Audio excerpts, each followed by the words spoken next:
Aujourd'hui, le Sénégal a différents mécanismes qui permettent à un jeune d'accéder à un financement. Mais le plus souvent, soit ils n'ont pas l'information, soit ils n'arrivent pas à faire un projet bancable, soit ils n'ont pas une formation à un métier qui correspond au métier que demande le secteur. Aujourd'hui, on manque de machinistes agricoles dans le pays. Et l'agriculture dans la vallée est devenue très mécanique. Aujourd'hui, il y a beaucoup d'électronique dans les voitures, y compris les tracteurs. Donc les mécaniciens qui savaient réparer les vieilles véhicules où il n'y avait pas d'ordinateur sont aujourd'hui un peu dépassés par rapport à la réalité. Et donc il faut qu'ils se remettent au goût du jour. Et là, tout ça, c'est des niches d'emploi pour des jeunes. Et l'USAID travaille à catalyser l'accès à ces emplois-là. Donc, au lieu de donner de l'argent à un jeune ou de lui offrir un équipement, on donne la formation dont il a besoin, on le met en relation avec les réseaux auxquels il a besoin d'accéder pour avoir le crédit pour pouvoir mener son business ou avoir accédé à un marché, quelqu'un qui achète son service ou qui achète son produit. C'est un peu comme ça que nous travaillons parce que c'est ça la durabilité. Le projet Natal Mbaye a été pour 4 ans et avait un financement de 23 millions de dollars.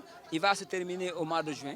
On a déjà annoncé dans la presse qu'on va faire vers un nouveau, dans le business Forecast, qu'on va aller vers un nouveau projet de 5 ans qui va le remplacer. Mais rien n'est encore décidé pour ce projet, c'est en cours. En termes de résultats, on a eu un projet dont les résultats ont été tellement extraordinaires que des fois, on se dit qu'on n'a pas encore tiré toutes les leçons pour pouvoir les répliquer ailleurs.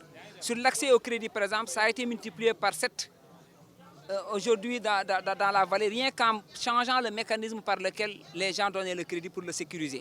Et ça a été répliqué par la Banque agricole, par exemple, dans l'arachide, sans aucune subvention, sans l'aide d'aucun bailleur. Et c'est ça une réussite. Quand vous arrivez à démontrer que quelque chose marche et que d'autres le répliquent à votre insu. C'est là où on mesure que votre projet a réussi. Et ce projet a déjà eu beaucoup de choses qu'il a développées qui sont mises en réplication ailleurs. Avec la formation que nous avons suivie, nous ne voulons pas être des jeunes destinés à l'emploi, mais nous voulons être des jeunes porteurs de projets.